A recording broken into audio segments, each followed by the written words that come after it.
had 2 really good first practices. The carryover seems to be pretty good, especially with the younger players. The 12 new guys that came in, I think there's a few guys there that can probably help us in some way, but it's probably too early to know for sure exactly how that would be, what that would be, and how much that would be. But I think a good question for every player to ask themselves, right now is, what do you want in order to accomplish the goals and aspirations to be successful, but what are you willing to do it?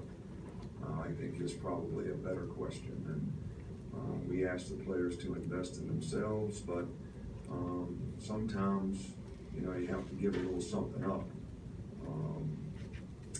Very important to have the right recovery in terms of sleep, what you do off the field as well as what you do on the field. Sleep, how you hydrate, how you take care of yourself, how you eat,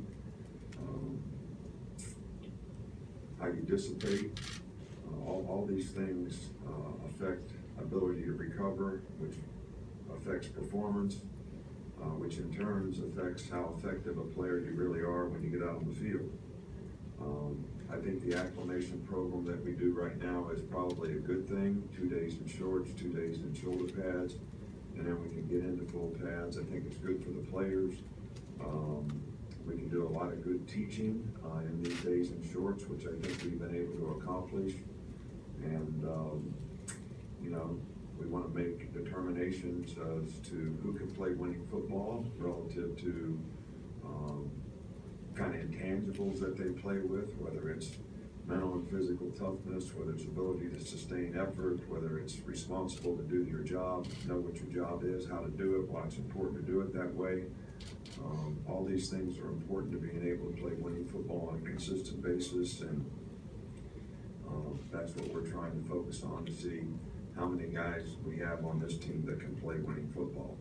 And I think in doing that, as coaches, we don't want guys to be risk averse and be afraid to make mistakes. We want them to play fast, play hard, and learn from the mistakes that they make, and know that that's a good opportunity to improve.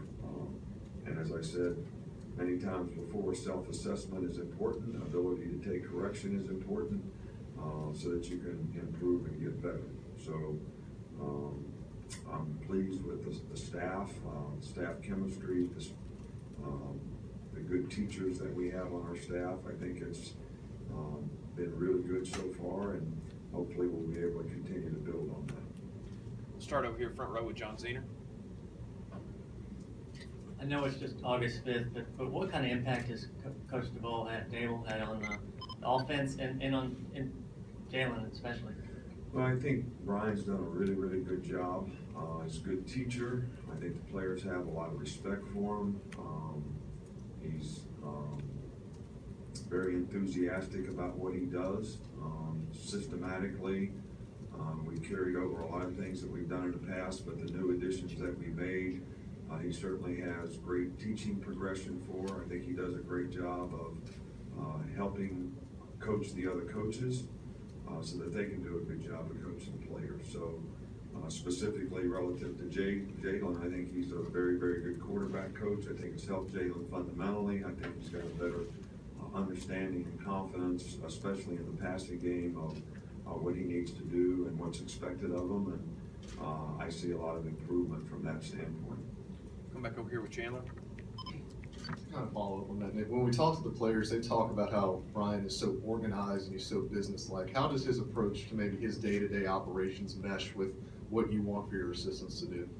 Well, I think that's exactly what we want them to do. We want to be well organized in our presentation to how we teach the players. I think conceptually that helps players understand and learn more efficiently and effectively.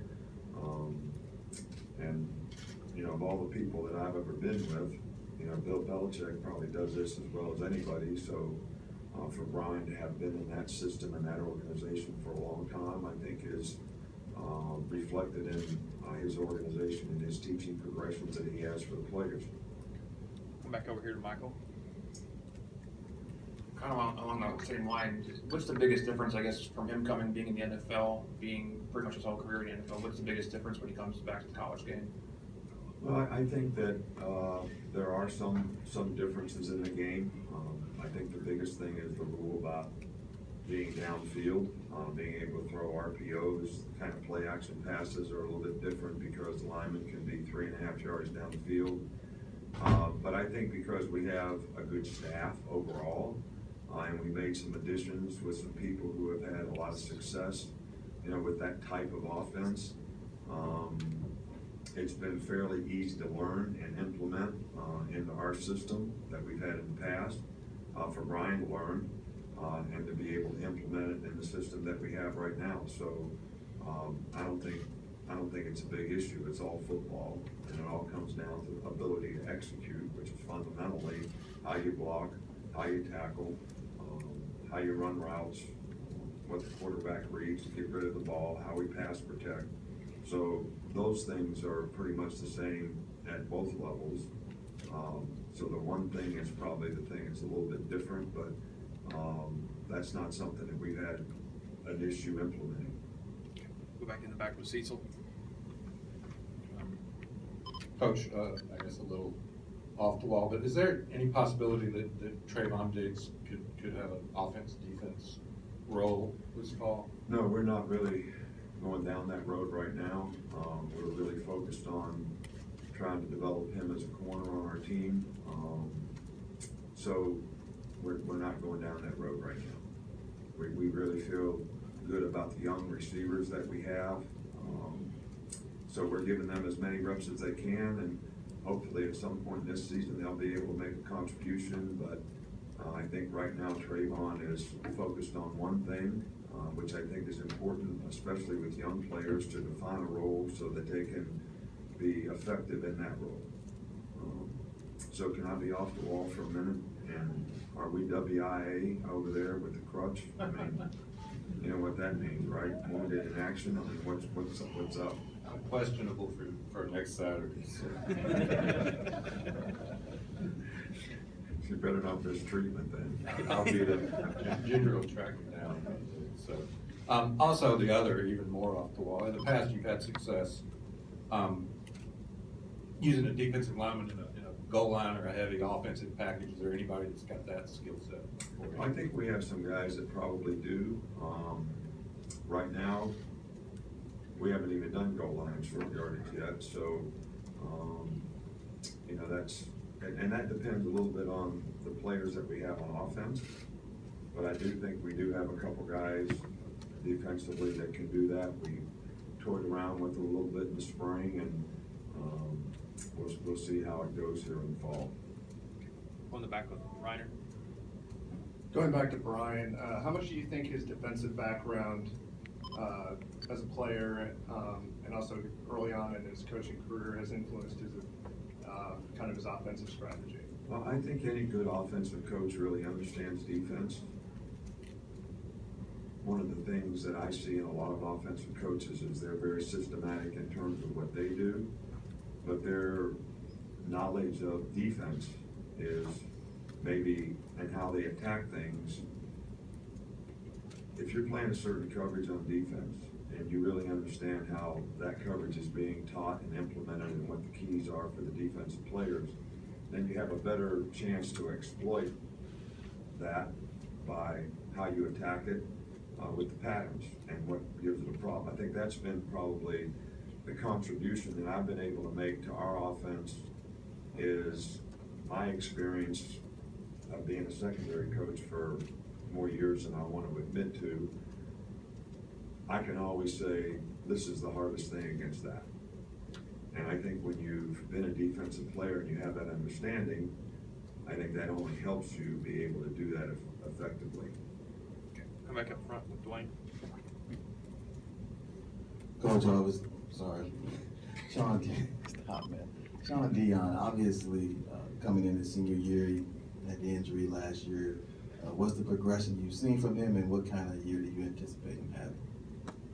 Well, he's worked really hard. I think he's doing really well. He's done very well in the 2 days of camp. I think he's confident that he's healthy.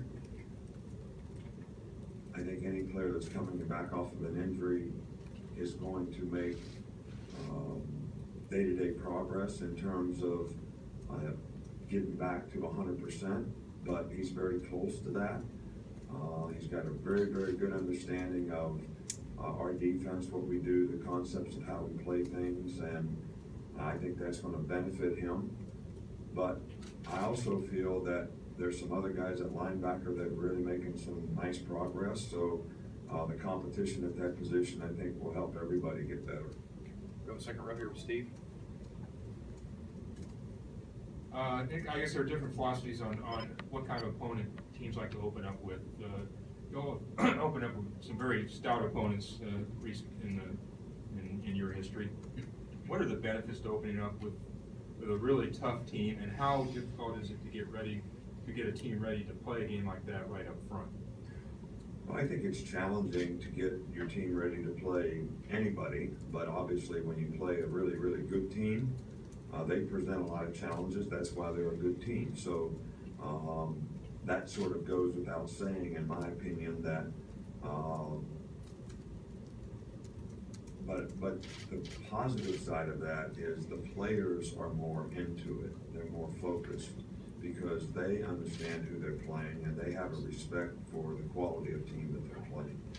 I think the benefit is it helps the off-season program, it helps spring practice, it helps summer conditioning, because the players are really looking forward to playing in a game where they have a tremendous amount of respect for their opponent. I think on the other side of it, it goes a long way to tell us as coaches and our team where we are in our progression of where we're capable of getting to, because you played a really good opponent. Sometimes if you play a not so good opponent in the first game, maybe some of the things that are real issues and problems don't surface, and therefore you don't address them. So I've always liked playing a good opponent because of the effect that it has in the off season. I think the players have really good focus in fall camp, getting ready for that game. And I think from a coaching standpoint, it certainly tells you where your team is when you play a good opponent. We've got two more, Alex and then Rick. How much, as a defensive staff, how much can continuity kind of help from one year to the next moving forward? And where do you feel like Jeremy kind of took another step as a defensive coordinator last year? Well, I think Jeremy was a very good coordinator at Florida State and Georgia, playing a similar system to what he sort of learned here. So I don't think it was a tremendously difficult transition for him to implement what we did here, but I think he did a fabulous job. I think statistically we were better in a lot of categories than even the year before. Granted, we had a lot of good players, but he got the good players to play well, and I think that's the key. I think that the fact that we have all the coaches on defense, the continuity on defense, the understanding how we coach things, how we do things, probably is a benefit. And it's probably a benefit with all the young players that we have and all the players that we have to replace, that hopefully will enhance the development of those players so that we can get them where they need to be to play effectively, this year. Okay, we'll finish up in the back with Rick. Coach, you're known as one of the top coaches in America in player development. How important is it to you to hire coordinators, other coaches that are good at just doing that? Well, I think that's what makes a good coach. I'm not talking about myself now, but I'm talking about the people on your staff that, first of all, can relate well to the players, can get the players to buy into the things that they need to do to be all that they can be, and to sacrifice the things that they need to give up so that they can do that, to invest in themselves so they have the best chance to be successful. I think it's important that you're a good fit on the staff. When I say that, I mean you get along well with your peers, you buy into the system that you're trying to teach, so that everybody's committed to the same goals and aspirations. Just as important for the coaches as it is for the players. So I feel really good about the staff that we have right now, and Hopefully, we'll be able to continue to build and grow and help our players develop because of the staff we have.